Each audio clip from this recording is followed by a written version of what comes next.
Welkom terug geliefde, ons is halfpad deur week 1 van ons reeks Begin Klein, Bly Getrou. Hierdie week vra ons saam, watter een woord rig jou jaar, jou lewe? Maar voordat jy met daardie woord begin leef, moet jy dit eers dink. Want dis waar alle geestelike verandering regtig begin. Nie by jou gedrag nie, maar by jou denke.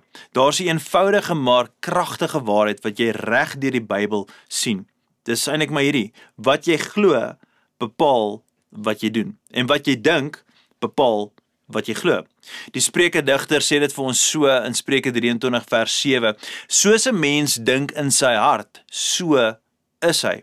As jy glo, jy is onwaardig, sal jy optree uit vrees uit. As jy glo jy is geliefd, sal jy leef vanuit daardie identiteit. As jy glo jy is gekies, sal jy optree met iemand wat lewe met 'n doel, met sin en betekenis.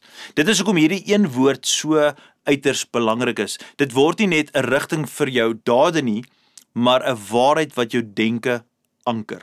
Dis nie net 'n slagspreuk nie, dis 'n manier van dink wat jou manier van leef van binne af buitentoe verander. Dit raak 'n rigtingwyser vir jou lewe. So dink dalk prakties vandag hieroor, né? Watter negatiewe gedagtes het jy jouself begin glo, né? Dinge soos ek is nie goed genoeg nie, of ek sal altyd maar net val. Ek sal dit net nie reg kry nie. Ek sal nooit uit hierdie sonde patroon kan wegbreek of uitbreek nie. Ek kan nie verander nie. Ek so gemaak, so gelaat staan.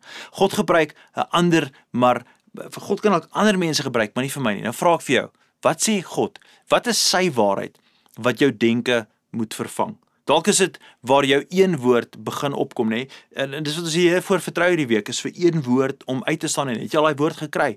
Toe ek hierdie oordenkings geskryf het, laasweek al, het daai woord dadelik uitgespring vir my. So, vandag is 'n geestelike oefening, ons praktiese oefening. Skryf jou negatiewe gedagtes neer, né? En dan skryf jy 'n waarheid teenoor dit neer, een woord wat God in jou hart plaas. Nou, baie keer, miskien moet ek dit sê, dis baie makliker vir my en vir jou om negatiewe dinge te kan oproep of te kan onthou, eerder as positiewe. So, as daai negatiewe woord opkom, 'n woord miskien soos vergewe, nê? Ek bedoel eintlik 'n woord soos bitterheid, dan skryf jy teenoor dit vergewe. Of 'n woord soos ek skiet tekort, dan skryf jy teenoor dit genoeg. Of miskien 'n woord soos ek struikel, ek val, ek voel altyd wankelend, dan skryf jy teenoor dit standvastig. Wat van 'n woord soos liefde teenoor vrees of nuwe teenoor die negatiewe gedagte van verlede? Hier is hoe jy begin dink soos God wil hê jy moet dink, deur daai negatiewe dinge te vervang met woorde wat God vir ons gee. Vriende, jy gaan nie lewensverandering beleef net deur jou gedrag aan te pas nie. Baie van ons dink dis behavior modification, ons moet net ons gedrag verander. Nee, maar as God jou denke begin vorm, kan niks jou terughou nie. En daardie een woord, dis dalk die eerste sleutel tot 'n nuwe manier van dink en dus 'n nuwe manier van leef. Wat jy dink, bepaal die rigting van jou lewe. Kom ons bid saam. Hemelse Vader, baie dankie vir u genade oor ons lewens.